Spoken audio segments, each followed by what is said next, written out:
Hey Brew Crew, welcome back to The Sixer, our series of shortlist videos. This week I'm going to be talking about my most anticipated games of 2023.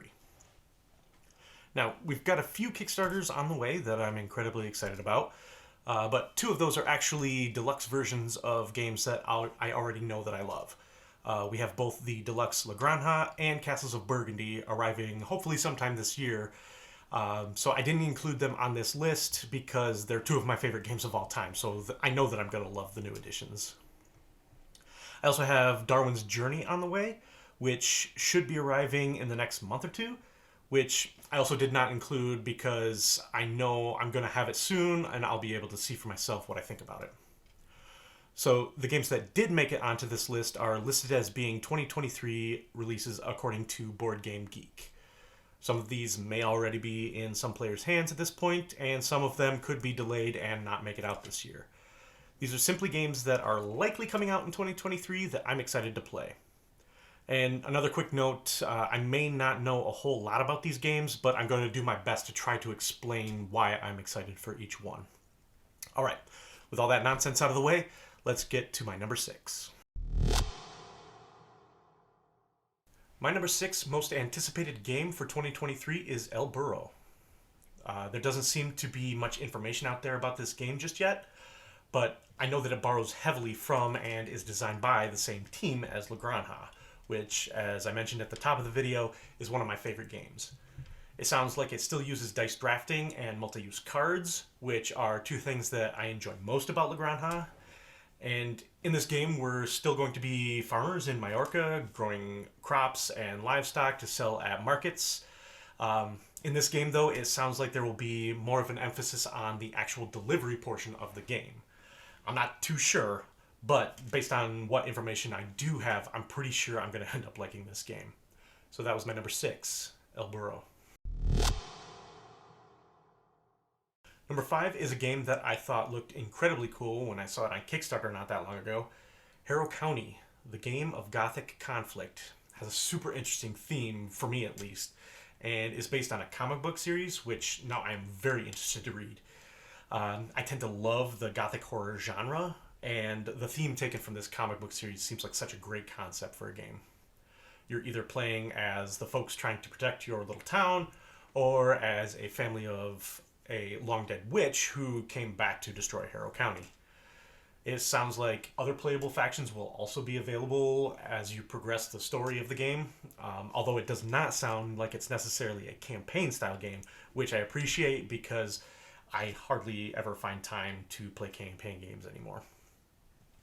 The different factions are asymmetric, which I typically enjoy, and it has a cube tower mechanism, which is something I'm always saying that I wish more games would use. This is definitely one that I'm excited to try out. So that's my number 5 most anticipated game for 2023, Harrow County. Number 4 on this list is Maple Valley. So Creature Comforts was a bit of a surprise hit for us last year. Honestly, the super cutesy theme had me assuming that it was going to be a float away light game for kids. Don't get me wrong, I love playing kids games with kids, but they don't tend to be my favorite games. But Creature Comforts had more going on than I expected, and we were really pleasantly surprised. So when I heard that Kids Table Board Games was kickstarting a sequel, which would also allow us to pick up Creature Comforts, we jumped on it. It looks as though the goal is the same as in Maple Valley as it is in Creature Comforts, basically gathering resources to complete recipes on comfort cards, and combo those cards with other comfort cards to score the most points. It looks as though Maple Valley focuses more on playing cards rather than rolling dice, like you did in Creature Comforts. And the artwork is still just incredibly cute, and the components look fantastic. So I'm super excited to get my hands on this one. And that's my number 4, Maple Valley. My number 3 most anticipated game for 2023 is Collab. So, like I said when I'm talking about Maple Valley, I enjoy games that let me combo actions. And Collab looks like it does this in a very interesting way. On your turn, you'll be placing a minion on the board, accompanied by a resource die. You'll be placing them on what basically look like the spokes of a wheel and taking an action based on where it's placed. Then you're going to move your scientist to a space between the spokes and either build or collect resources. But the hook is that you can collect or build using any of the symbols on the dice adjacent to where you place your scientist. So you'll have to plan carefully and pay attention to what other players are doing so as not to give them too much. On top of that, the cover is striking, the components look great, and the artwork manages to find a beautiful balance between dark and gothic and cute and funny. I tend to like games that Jonathan Gilmour has been involved with, so I'm very much looking forward to trying out Collab. My number 2 most anticipated game of this year is Expeditions, the recently announced sequel for one of my favorite games, Scythe.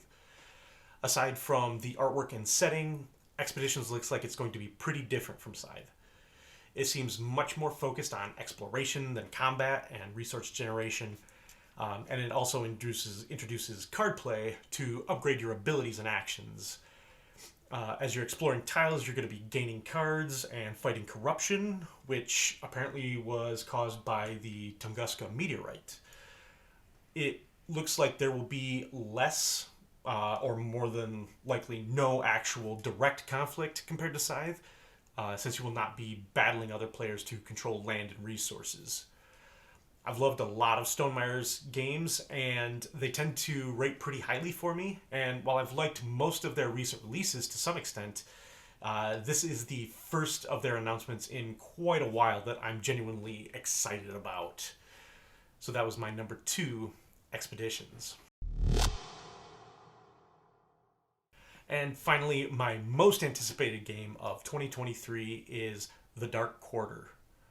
I really enjoyed Chronicles of Crime, and the combination of Lucky Duck and app-driven cooperative mystery solving has me super excited to check this one out.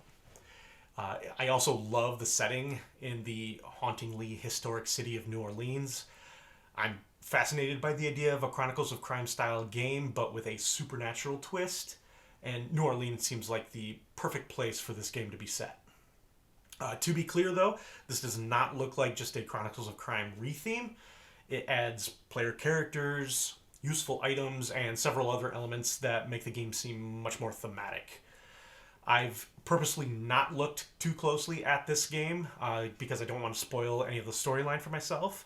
So I can't really say too much about the game, but that's okay. I know enough to know that I'm excited to try this game out when it comes. Okay, folks, that was my list of 6 games that I'm looking forward to checking out in 2023. Thanks so much for watching, and in the comments below, let me know what games you're excited about this year. And until next time, let's get another round for the table.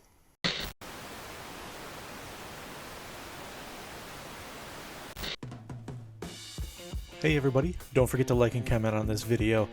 If you found value in this video at all, it would mean a lot to us if you consider subscribing to the channel as well. Don't forget to click the notification button so you'll know when we put out a new video. Cheers!